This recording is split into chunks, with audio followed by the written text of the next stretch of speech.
Good morning, everyone, and thank you for joining us for today's webinar. I'll introduce myself first. I'm Rachel Anderson, RECCo's Director of Corporate Affairs, and I'll be hosting today's session. The reason why we're all here, we're going to be walking you through RECCo's budget for the year ahead, and that was published to industry last week on the 19th of February. So today, this is an important platform for our engagement with you, but really importantly, we wanted to take the opportunity for you to ask us your questions and us address those questions and any initial observations that you might have had since the publication. We did sort feedback previously in terms of our webinar format and what you'd like to see from RECCo in terms of our future engagements. And in terms of feedback, we're going to be taking that feedback on board in a few ways during today's webinar. Firstly, we're going to be hosting 2 Q&A sessions today, so you can ask your questions throughout rather than just at the end.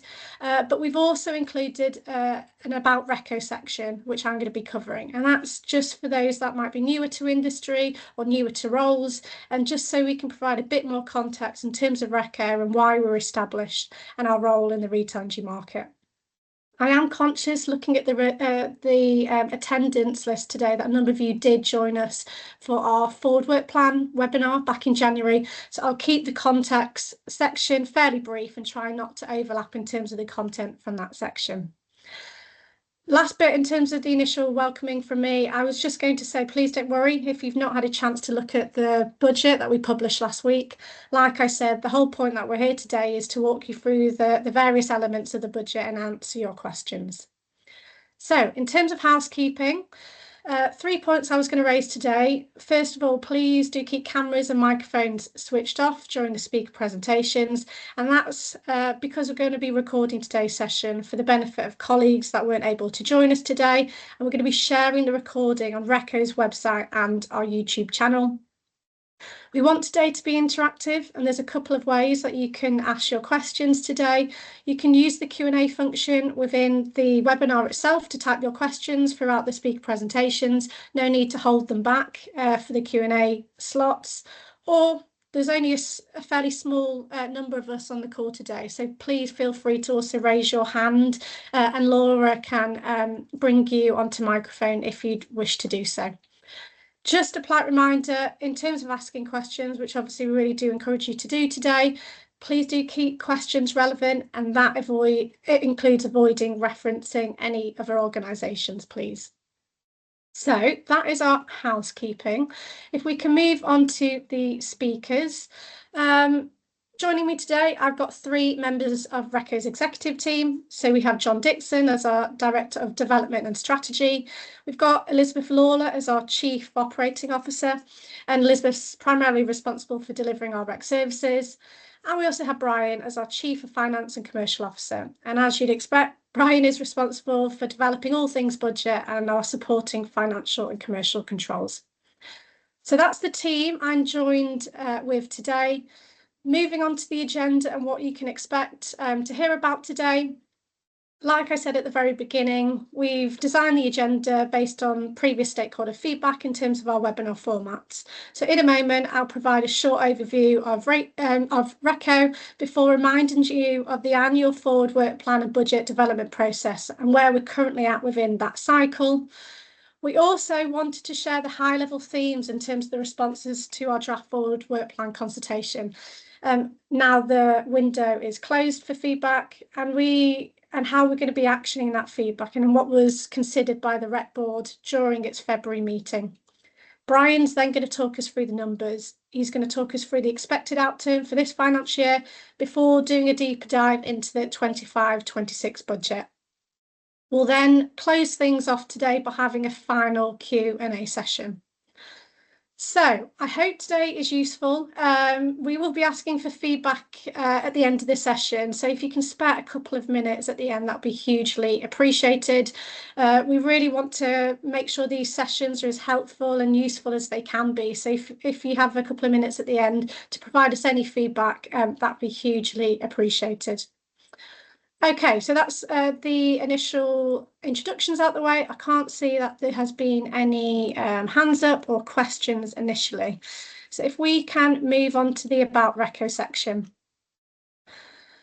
So hopefully this is more of a refresher for many of you, but a good place to start is where our journey began as RECCo, and that was back in 2019 when Ofgem first established RECCo, and that was all around implementing but also delivering the Retail Energy Code. We're a few years into live operations now, but our core purpose remains, and that's to ensure that the REC operates in a manner that meets its core objectives. And there are three core objectives which I'll briefly cover, and these really direct our priorities as an organisation. So the first objective is ensuring that the REC operates and evolves in a manner that facilitates the achievement of the mission statement. So those less familiar with what our mission statement is, it's detailed on the slide in front of you. And it's all around facilitating that efficient and effective running of the retail energy market.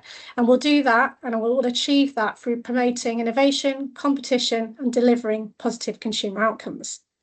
So that's our first REC objective. The second is around ensuring customer interests and data is protected in the operation of the REC.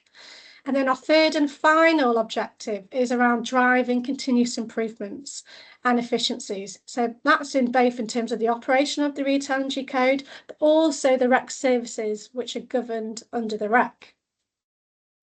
So in pursuit of all these objectives and how I like to categorise it, we've got three main focus areas for RECCo, and which really drives our activities as the organisation.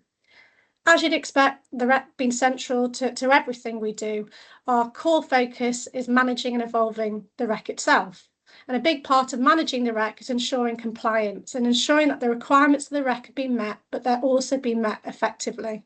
So that's whether RECCo in terms of meeting its own obligations, making sure that our service providers meet their obligations when they're delivering the REC services, but also yourselves as REC parties, helping you ensure that you meet your obligations as you operate in the retail energy market. We can move on to the next slide. So our second key focus area is all around REC core services. So on your behalf, we design, procure and oversee the quality delivery of REC services. And these are critical to the day-to-day functioning of the retail energy market. I'm not going to go into specific details on all of the REC services, but they're detailed in the slide in front of you. But these include the likes of the gas and electricity inquiry services that are used by thousands of users on a day-to-day basis, and whether that's through the API or access to the portal logins, all the way through to our Code Manager service. And it's the Code Manager service that supports all your interactions with the REC arrangements on a day-to-day basis. As part of delivering our REC services, we need to work closely with you, and that's really to understand the service requirements and how they should be evolving over time.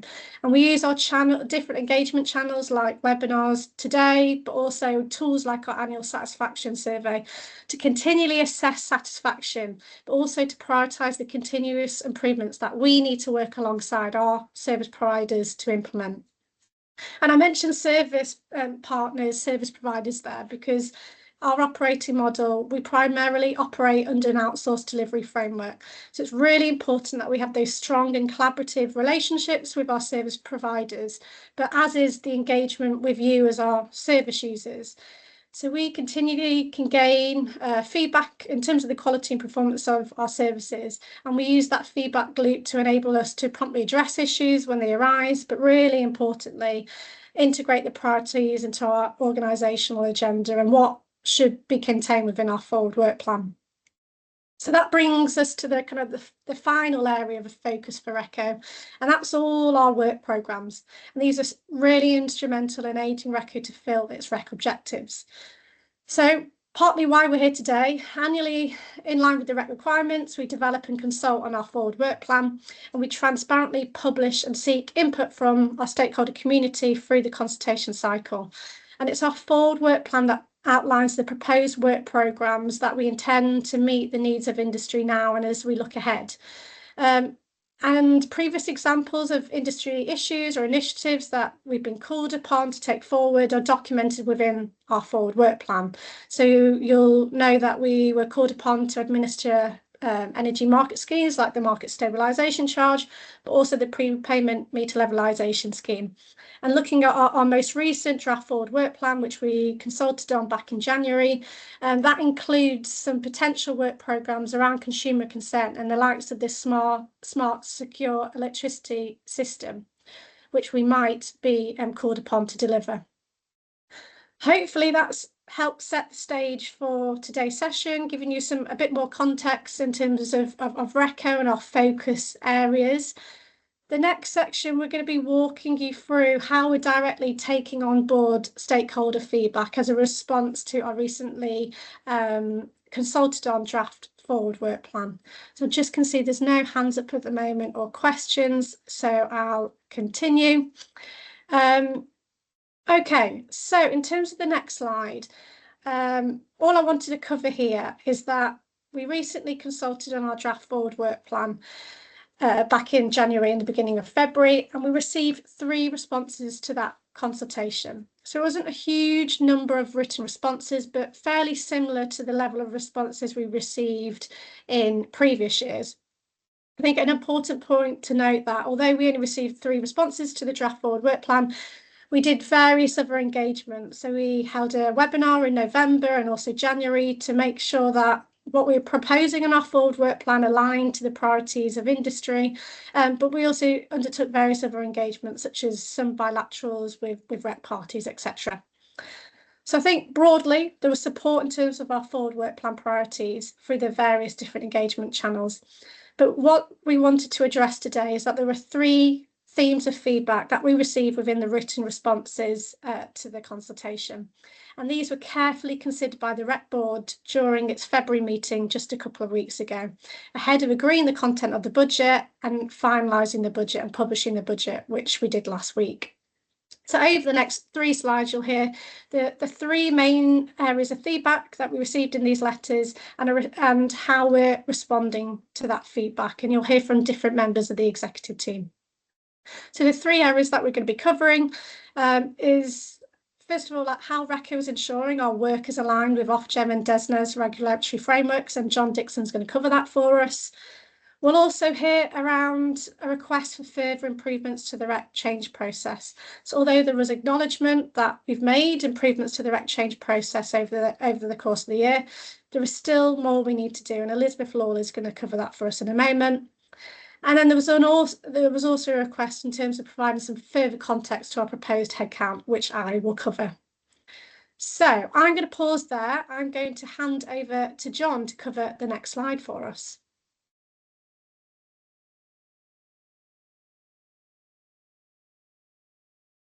Good morning, everyone. Could we move on? Thank you. So just picking up on some of the comments that we had, I think it's fair to say that in previous years as well as this year, there's been some comments around the extent to which our proposed areas of work potentially overlap with those that Ofgem and DESNZ may be taken forward. As we've clarified previously, we're not in the business of developing policy, but we are a potential means of delivering that policy. So all of the aspects in our forward work plan were developed with one eye on things like the Ofgem forward work plan, DESNZ papers, and kind of direction of government policy generally. So there's nothing in there that was speculative. It's all been developed through horizon scanning, etc., with one eye on the implementation of those policies that are being developed elsewhere. So to put minds at rest, we are setting out in our forward work plan things that we had anticipated. Ofgem and or government will ask RECCo or another industry codes to take forward in due course. We've highlighted within the forward work plan where some of those decisions remain outstanding, and we've allowed for contingent headcount, as we'll come on to later, and budgets where that decision is yet to be taken. So, for instance, there's an area in the forward work plan around consumer consents where Ofgem has indicated that we are the preferred governance body to take that forward and deliver the solution for consumer consents, but we're not anticipating that the decision on that will be taken until the middle or end of April. So I think it's right that we anticipate that and make sure we're properly prepared for those additional pieces of work, and there's no kind of prospect of having to reopen our budgets or add additional workload, etc. But we have highlighted where there are decisions that are yet to be taken. Going forward, we anticipate that our own forward work plan will have to dovetail ever more closely with that of Ofgem, particularly through the development of the strategic direction statements. Part of the code reform process is that Ofgem and government are very keen that the industry be much more responsive to policy developments, and we be able to initiate change to implement those kind of transformational projects much more quickly. So they've set out an anticipated programme of work. The preliminary strategic direction statement was consulted on was published in late January, so we obviously had to develop our forward work plan without seeing what was in that document, and even now it's still in that consultation period, and we probably won't see the final version of it until May or June, but nonetheless we're confident that through the engagement that we've had with DESNZ and Ofgem throughout the course of 2024 and early part of this year, there shouldn't be any surprises in that for us. The SDS indicates very clearly where RECCo is the preferred option. In some cases, it's not yet determined which codes will be impacted. And again, we've got to try and prudently anticipate the things that may come our way. So picking up some of the precise examples that have been cited by respondents, either in the three comments that we got back to the forward work plan or elsewhere in feedback, were around the areas of energy theft, the governance of third-party intermediaries, and the change of tenancy process. So I'll just touch upon those very briefly. Energy theft is an area that is specifically targeted for RECCo to take forward, insofar as we've got an obligation within the Retail Energy Code itself that was placed in there by Ofgem to have a theft reduction strategy.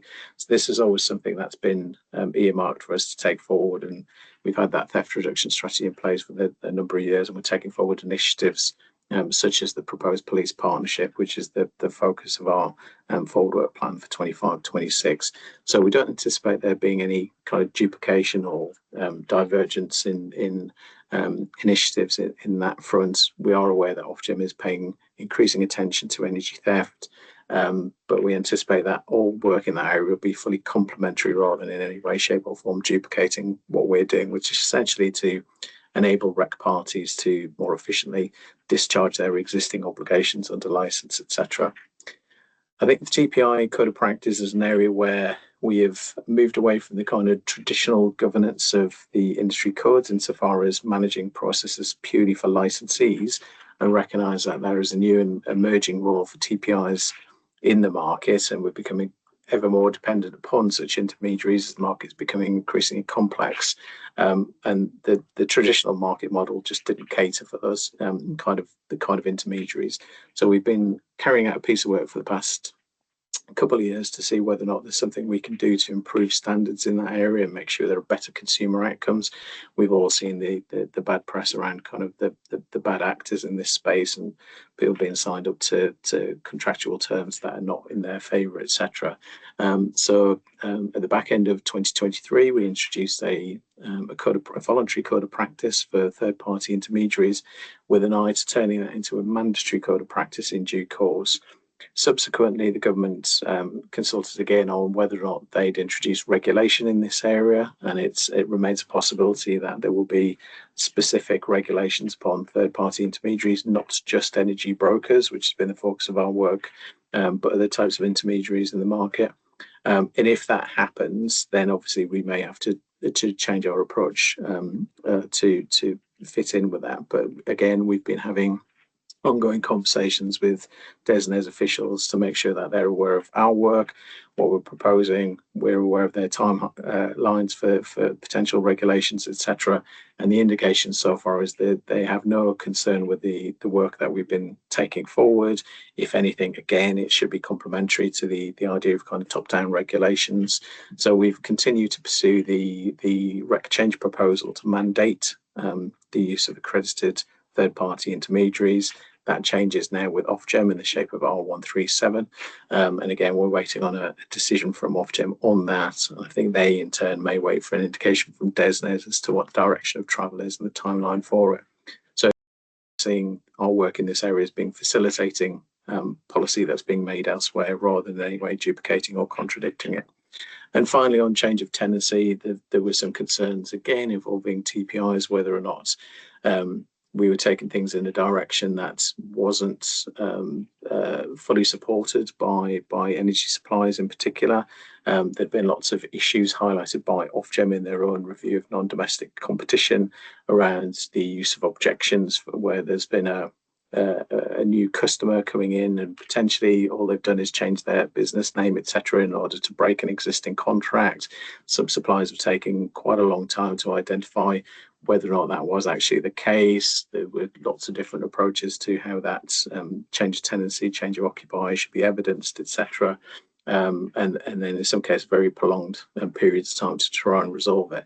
So what we did was put forward a proposal at Ofgem's behest to try and manage that in a better way, provide some more robust governance around it within the RECC that set out some very clear standards that all energy suppliers could adhere to in terms of what the documentary evidence of a new change of occupier or change of tenancy should be in that space, and to provide some service level agreements in terms of how long suppliers should reasonably take to respond to those requests for documentary evidence, etc. So again, all in keeping with Ofgem's intent following the non-domestic market review. I think where there was an area of development that wasn't something that Ofgem had been very clear about was to what extent this should be overseen through some performance assurance measures. And I think that is one where, you know, these kinds of things can be a little bit subjective. And I think the original proposals were probably a little bit disproportionate in terms of the approach they'd taken. We did listen to the feedback on that, albeit it was quite late in the process. So again, we've acknowledged that we need to be very proportionate about the approach we were taking to how to oversee compliance with this and how to demonstrate that suppliers are now discharging their new RECC obligations, etc., and whether or not the solution we put in the shape of 155 in that case has addressed the issue that Ofgem had highlighted. So again, we've listened to the feedback, and as Elizabeth will touch upon, we are fully intend to make sure that all the proposals we bring forward are fully impact assessed and we can demonstrate proportionality throughout. So hopefully that gives some comfort that we are aligned with, as I say, the development of policy by Ofgem and DESNZ, rather than being contradictory to or in any way, shape or form duplicating it. But I'd be more than happy to answer any questions at the end of this section if there are any on that, whether it be the generality of how we work with Ofgem and DESNZ or on the specifics of any given proposal. That's all I was going to cover for now, so I'll hand you over to Elizabeth. Thanks, John. Good morning, everyone. As Rachel said, we received 3 responses to the Forward Work Plan consultation. We've also received a letter from Energy UK, not directly in response to the Forward Work Plan, but covering some similar points. In addition, we've now received the results of this year's annual satisfaction survey. And as Rachel mentioned, we're very pleased to say that overall the scores have gone up, but there are some common themes that are emerging across all of this feedback in relation to the change process. And that's what I'd like to take you through today. As you're well aware, delivery of the change process is a core function of the Code Manager. The RECC sets out rules and obligations, but the market isn't static, and therefore neither can the code be. So we must have an effective and an efficient change process that enables us to update the code to reflect new market initiatives and changes in policy, the very things that John's just been talking to us about. And critically, it must be a change process that you have confidence in and that you are engaged with. We take your feedback incredibly seriously, and as you can see on this slide, on the left-hand side there, this is the feedback that you've shared with us. This is what we've heard. So what I'd like to spend some time doing just now is running through our response to that. There's 3 areas that I'd like to focus on. The first thing to say is that we are going to listen. I don't want to make any assumptions about what I'm seeing on the written page that's coming in, but I want to make sure that myself and my team can listen to understand the root cause of some of that feedback. We've already started that process with the stakeholders who've responded to us directly. And with those organisations and individuals and with yourselves, I want to focus on the key themes that have been identified, such as how do you feed into the change process? How easy or difficult do you find it? What happens when you do? And how can we improve all of those things to help drive up the level of engagement and responses? I also want to understand if there's things that we can learn from other codes. Is there best practice? Is there things that are being delivered really well elsewhere that we can learn from?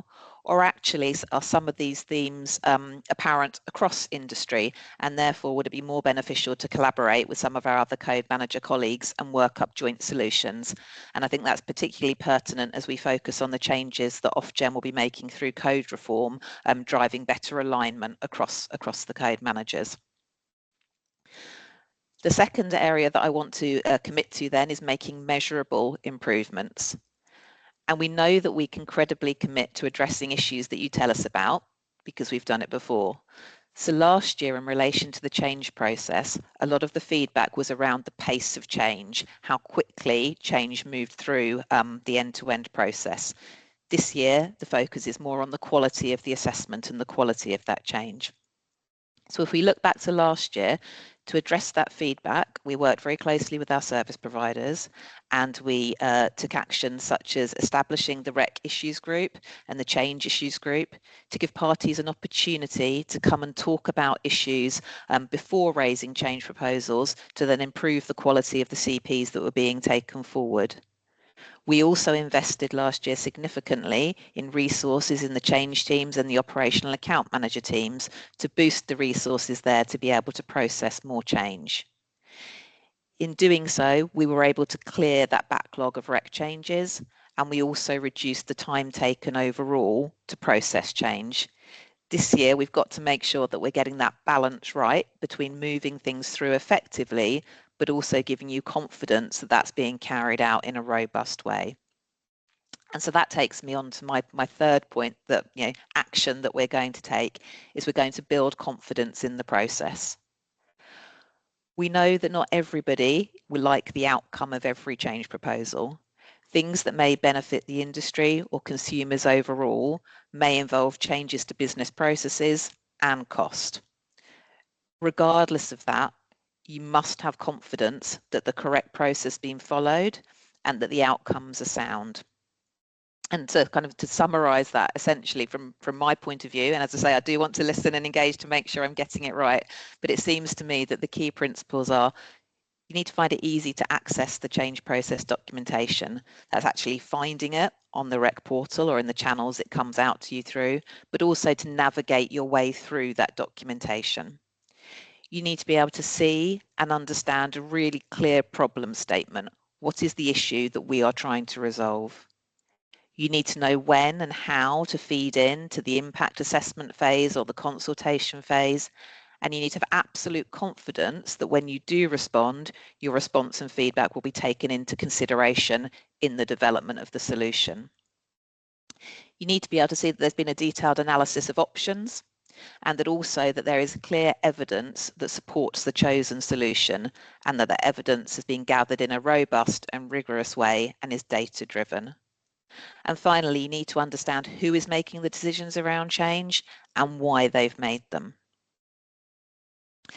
So as Rachel will come on to talk to, and Brian as well, we've included an allowance in this year's budget provision to invest in both RECCo and Code Manager resource to focus on those quality assurance improvements that I've identified and the commitments that we're making to you to ensure that we achieve those.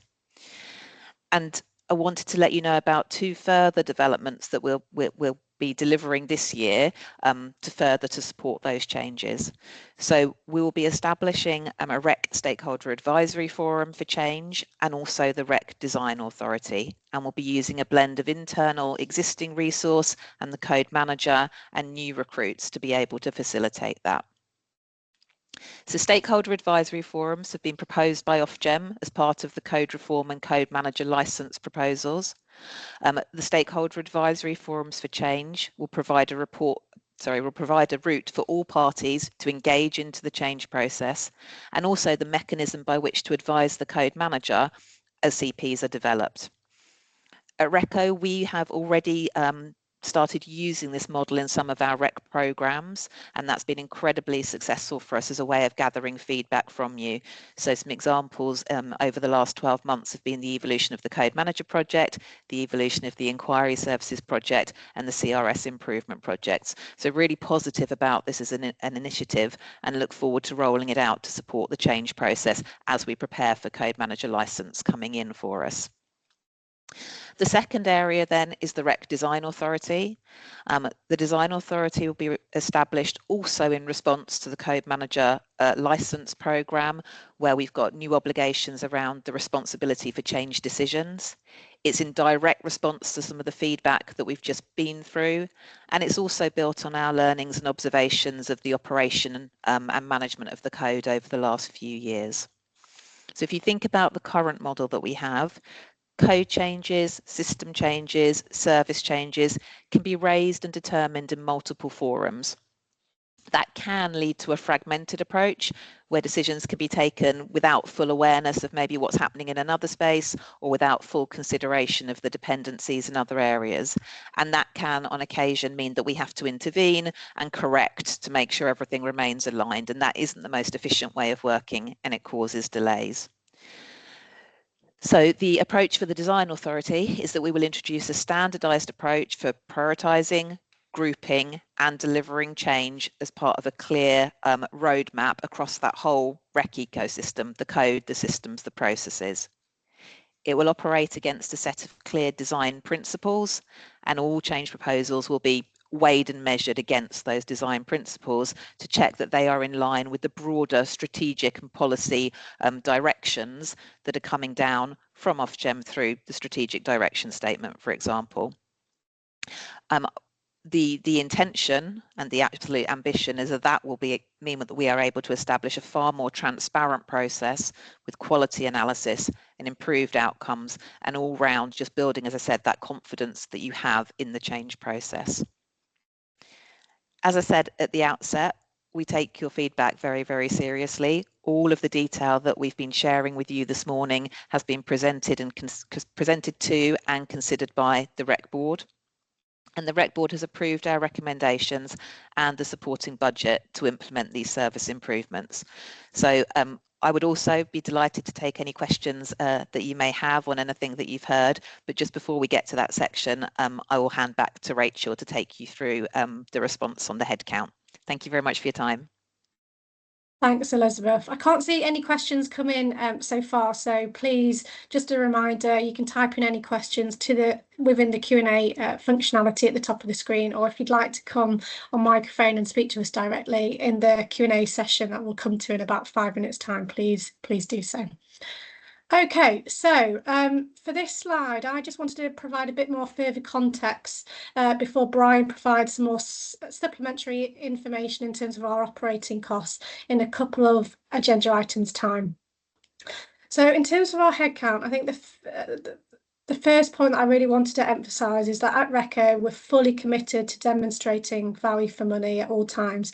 And hopefully the improvements that we've been making to our budget cycle over the past year as a response to stakeholder feedback helps demonstrate that. So this year we published supporting business cases to supplement our budget for all of our key work programmes, but we've also provided a much more granular information in terms of RECCo's headcount and the potential increases for next year. When I talk about demonstrating value for money, this applies to both our externally procured costs, so our service provider costs, but also our internal costs. So as part of our headcount, we've really undertaken a rigorous process internally. So looking at what our work plan is for the next year and beyond against our current capability and capacity within the organisation. And that's enabled us to develop our resourcing profile and the supporting budget for the year ahead. As you'd expect, RECCo's obligations and responsibilities change based on the needs of you as our stakeholders, but also what's coming our way from the wider industry. And therefore, that impacts the capabilities and capacities we need across our teams. And inevitably, that then impacts our internal headcount and our cost structure. So in terms of specifics around the headcount for next year, RECCo has been highlighted as the minded to delivery body for several significant industry initiatives next year. So of the proposed 24 new roles next year, it's really important to emphasise that 11 of those 24 roles are contingent upon specific industry programmes like consumer consent or like the Smart Secure Electricity Systems, so SSES, progressing or materialising. So if RECCo is not confirmed as the delivery body for these programmes, these roles and their associated costs will not be incurred, and the funds will be allocated and returned back to RECC parties during the year. That then leaves 13 proposed roles for next year. So just giving a bit more information in terms of all of those. 4 of those roles we're looking to bring in next year, next financial year, are development roles. And these are designed to bring in new talent to the organisation. And for the first time, we're going to be offering entry-level positions to the organisation. And that's to support existing team members who are currently working in sole roles. So by creating these roles, we're hoping to build a much more sustainable and resilient team, but also to help increase the current capacity of existing team members and reduce the single points of failures that exist in some areas of the business. We've also got 2 roles in terms of the establishment of the Design Authority, and Elizabeth just mentioned that. So that's in direct response to stakeholder feedback and the improvements we want to make and need to make to the RECC change process, but it'll also support RECCo in potentially becoming that licence code entity and the anticipated changes that will bring in terms of our scope of role that we're learning more about as the code reform programme evolves. That then leaves 7 remaining roles, and these roles are essentially they're critical to ensure that we can continue to deliver that high quality service that our expanding base of stakeholders are relying upon. So we've identified that we need to make some investments in terms of the expertise that we've got in the organisation to addressing key areas like industry knowledge and service management, but also bringing in some essential capabilities across technology and data security and also programme management, which if we're looking at what's on the horizon for us and the work programmes and then the new services that RECCo will be responsible for delivering, we need that capability within the organisation. So I hope that breakdown helps demonstrate that the roles that we're proposing for next year have really been carefully thought about. And essentially, these are investments in our ability to meet the evolving needs of industry and you as our stakeholders. Like I said at the beginning, the RECC board did carefully consider all stakeholder feedback in terms of the consultation responses. And in terms of the headcount, the RECC board do believe that the proposed headcount and what we've included in our budget is appropriate to ensure that RECCo continues to deliver its obligations. Okay, so that's all I was going to say in terms of headcount. If we could just move on to the next slide, please. In terms of the consultation process, all I was going to say here is that the final budget that we published last week is subject to an independence appeal process. And we're currently halfway through that appeals process. So it's a 10 working days appeals process where RECC parties can appeal specific line items of the budget directly to Ofgem. So all I wanted to say is that for further information around the appeals process, please take a look at the budget document or have a look at section 9 of the RECC, and it provides further information in terms of the criteria around appeals. Once the appeal window closes in about a week's time, we're going to be sharing the final forward work plan and the final standalone strategy document with stakeholders by the end of March. So it's just something to be aware of. Okay, so that then brings us to our first Q&A session. So I'm just going to pause there. Can't see any questions yet that have come through the Q&A section, but this is your opportunity to type in any questions, or if you want to raise your hand and directly ask any of the speakers so far a question, please do so. This isn't going to be our only Q&A session. We're also going to invite questions at the end of the session once Brian's walked through the next couple of agenda items. So I don't want to like rush on and miss any initial questions, but it doesn't look like we've got any at the moment. So like I said, we're going to be coming onto a final Q&A session at the end. So Brian, what I'll do now is invite you to start walking us through the outturn for this current financial year. Thank you, Rachel. Good morning, everyone, and thanks for attending today. If we can move on to, so we're looking at the outturn for 24-25. So before we get into the budget, we just want to look at the current year and our performance against that. For this current year, we're projecting an underspend of about £8 million against the current budget of 53 million. There's a number of key drivers for that underspend. And these include that MHHS, the delivery, the timescale was replanned during the year, and that has allowed us to not incur certain costs in this year, but their deferral of costs into next year rather than being crystallised underspends. We also prioritised changed investment spend in this year to align with our plans associated with the development of certain services. We also rephased our recruitment plans during this year, either pushing recruitments out or delaying recruitments and aligning them with revisions to the operating plan. What we've also done, as we have done in prior years, is we've taken a very strict approach to credit control, and that has allowed us to absolutely minimise bad debt during the year. We include a small allowance we included a fairly significant allowance in the current year's budget and a small allowance for next year for bad debt. What we've also done is we've built up the capacity capability in the organisation. It's reduced our requirements for subject matter experts and external contractors, and there's an economic benefit to doing that. Those together, because we underspent in those particular areas and because of those drivers, meant we didn't have to spend the contingency to the extent that we were expecting. In addition to those, we also have established very good working relationship with DCC on the financial management and reporting aspects, and we identified that they were expecting to underspend their current budget for this year by about £3 million. What we agreed with DCC is that we would progress a change through the RECC, which allowed the budget, the CRS budget to be reduced during the year and allow for the return of circa £3 million underspend to RECCo.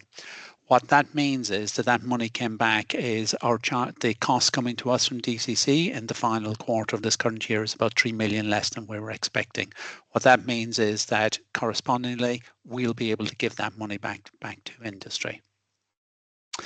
As Elizabeth noted earlier, we take feedback very seriously and we act on the feedback that we're given.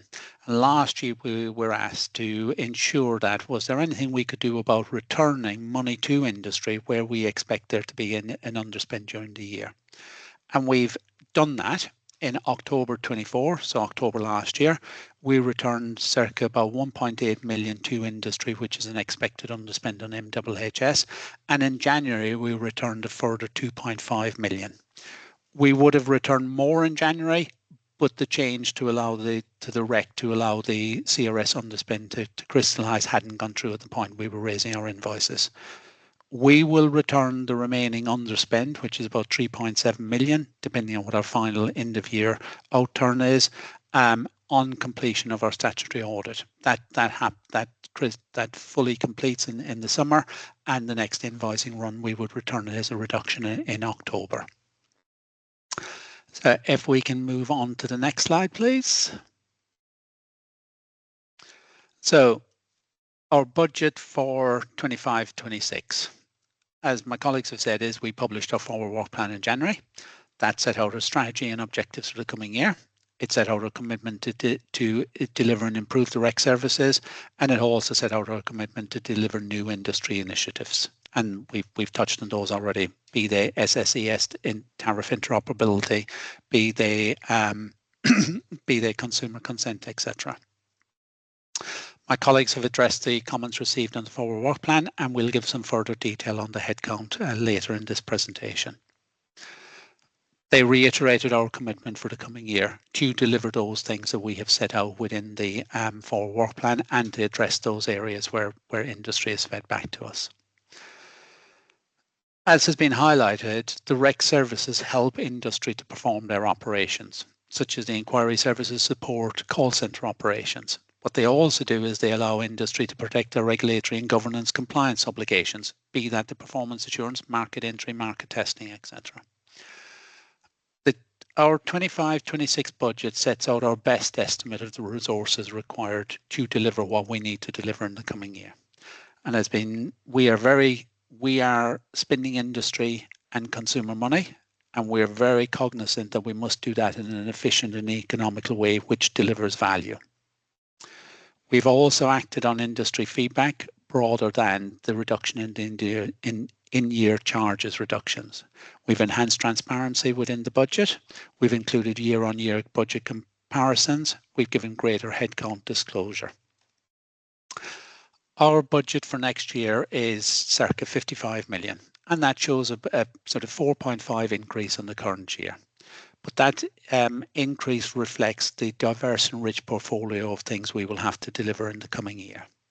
However, as Rachel said, included within our budget are certain contingent projects, and the costs associated with those are about £9 million.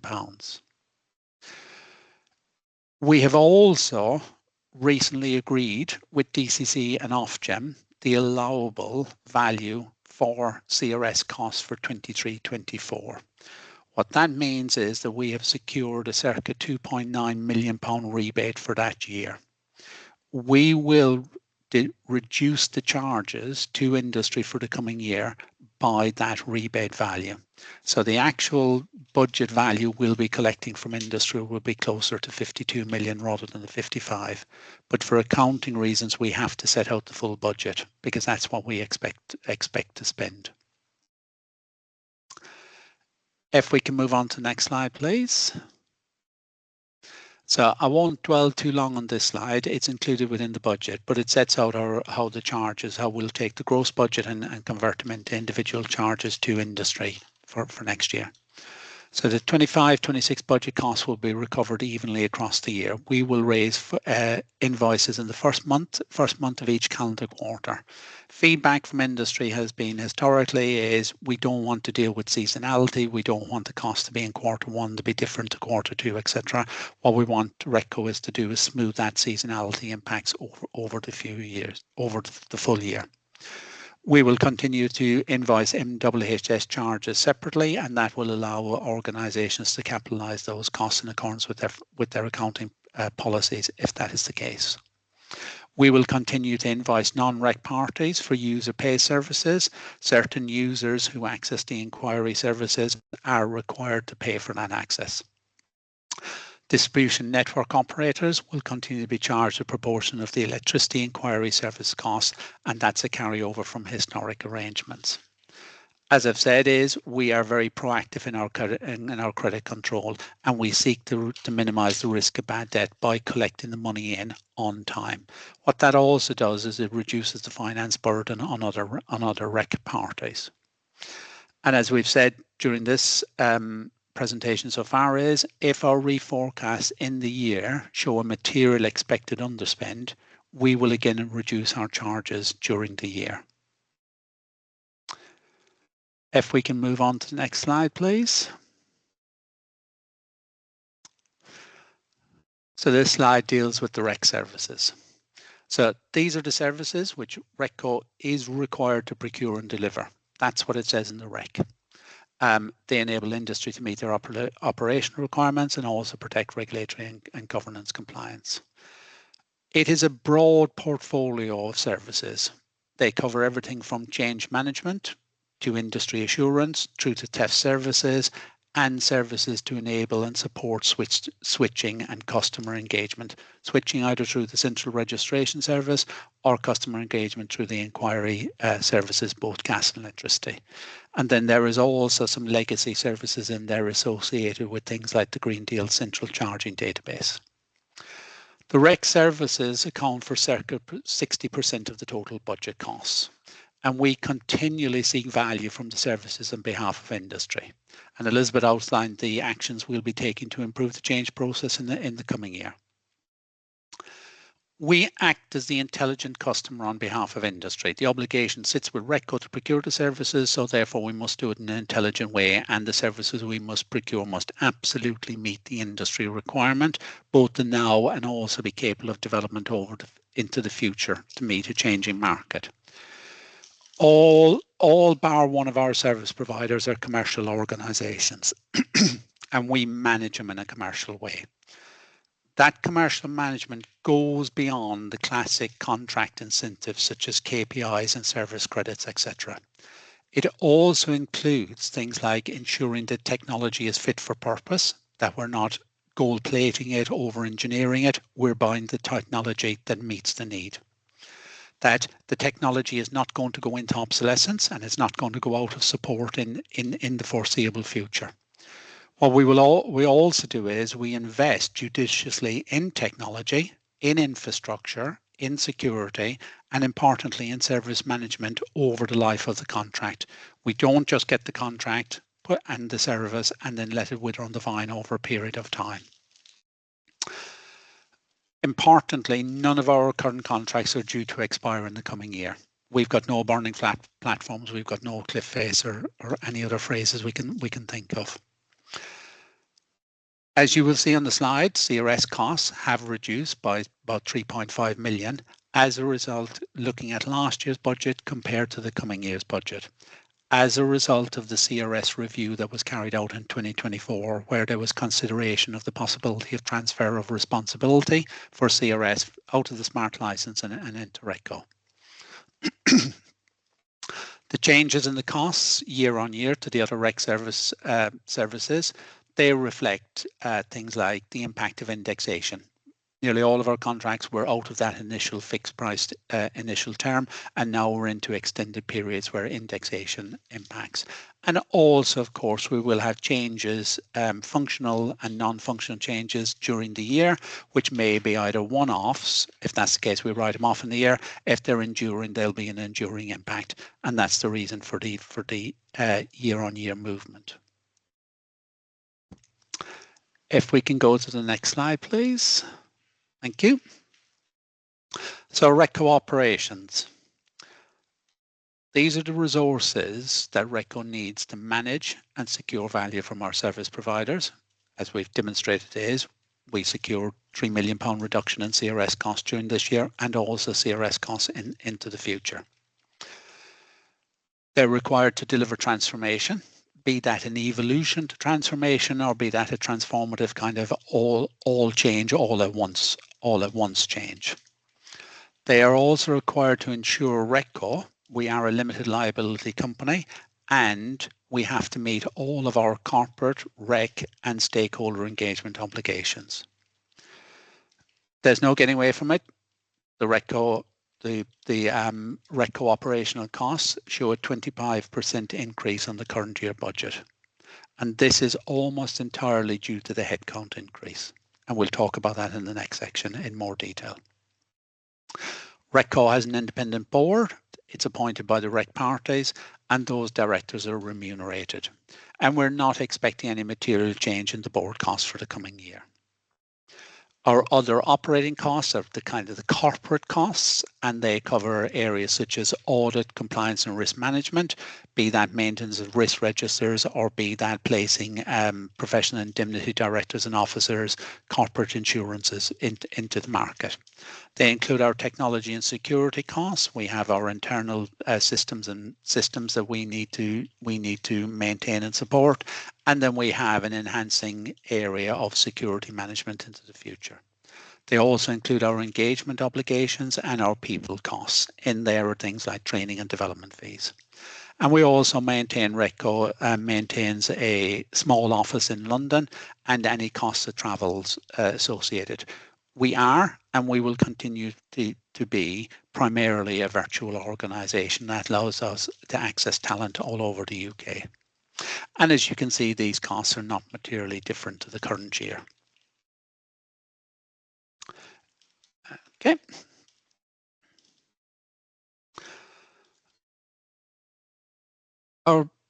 We're on to headcount. So our budget shows a headcount increase of 24 people. Rachel provided a breakdown of that, noting that 11 roles were contingent on certain projects crystallising, and whether they crystallise as a result of a direction from DESNZ or Ofgem, or they crystallise as a successful outcome to a procurement activity, there is varying reasons for that, and we'll speak about that a little bit more as we progress through. In developing our headcount increases, all requests for an increase in headcount had to have it in the supporting business case. That included all the contingent roles. That was irrespective of the number of roles that was being increased or the value of those roles, the remuneration for those roles. Each headcount had to have a business case to support that. Our headcount increases are driven by a number of factors for the coming year. As Rachel said, we need to introduce developmental roles into the company. These are new to RECCo, and they are junior level roles, and they are designed to secure talent for the future. We will need to deliver the obligations likely under the Code Manager license that is going to be developed over the next 12 months and most likely come into effect sometime in 2026. And in particular, we need to ensure that we can meet the certificate of adequacy requirements set out to get that Code Manager license. We're going to bolster our stakeholder engagement team to ensure industry is fully engaged with the RECCo activities, and we're going to bolster our service operations team to drive further value from the REC services, deliver appropriate and proportionate change, and Elizabeth spoke earlier about how the creation of a design authority in RECCo will support this. And finally, introducing greater capacity allows for the creation of succession planning, and it also mitigates against any single points of failure within the organisation. It's very important in an organisation you can't have a single role invested in a single person. There has to be some spare capacity in the organisation. If we can move on to the next slide, please. Investment projects. The forward work plan outlines the nature of the key projects for the coming year, and they broadly fall into two categories. They are either projects to secure the future of REC services. That could be digital services, that could be the inquiry services evolution, it could be the Code Manager evolution, it could be the energy theft enforcement services. All of these projects absolutely align with existing REC obligations on RECCo to do something. It says in the RECCo shall, the Code Manager shall, the board shall, etc., deliver those services. And we need to make sure they maintain currency for the future. The other category are projects to deliver industry initiatives, new initiatives across the industry. MHHS, if that can be called a new initiative, it's an industry initiative. SSES, tariff interoperability, that is one of our contingent projects. Currently, we are in a minded to position designated by DESNZ to be the organisation to deliver the governance and some of the system monitoring associated with that. And equally the same with consumer consent, another industry initiative. Each of these align with the REC objectives. They may not be current things that are set out in the REC other than MHHS, but they absolutely align with the REC objectives in regard to the future development of the REC. We've got a investment projects budget of circa 12 million for the coming year, but that does include about £9 million of contingent costs.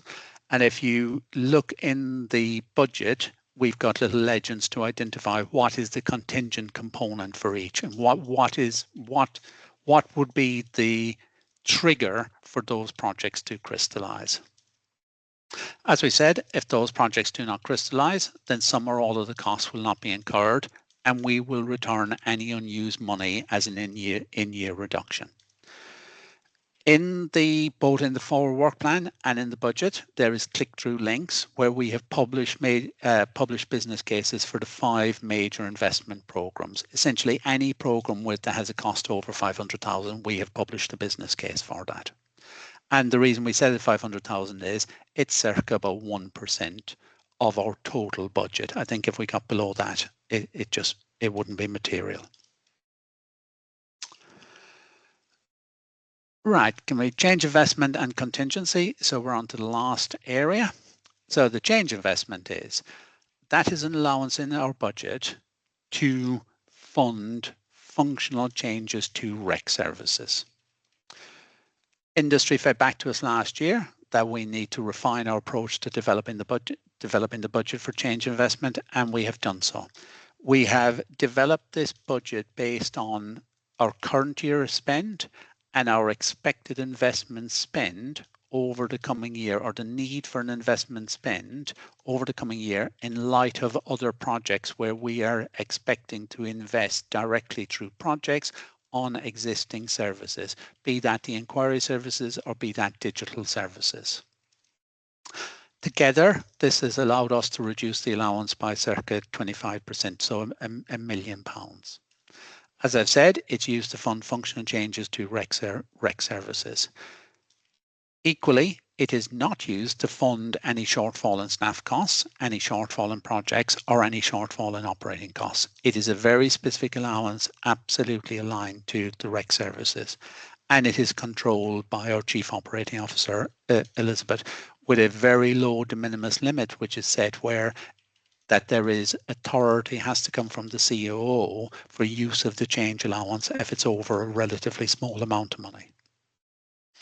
And the final area I just want to touch on is the contingency allowance. We include a contingency allowance, and also within the future code manager licenses, they recognise the need for contingency allowances to be in budgets, but they also recognise that they should be proportionate and reflect the state of contingency and risk within the organisation. We use the contingency to hedge against market instability and/or to fund new regulatory initiatives. Historically, that was market stabilisation charge and/or the levelisation service that went in 2022-23.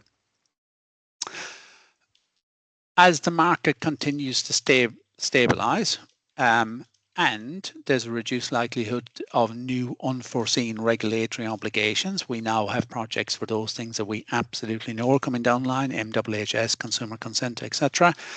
We have reduced the contingency by nearly 40%. We've brought it down from 2 million to 1.25 million.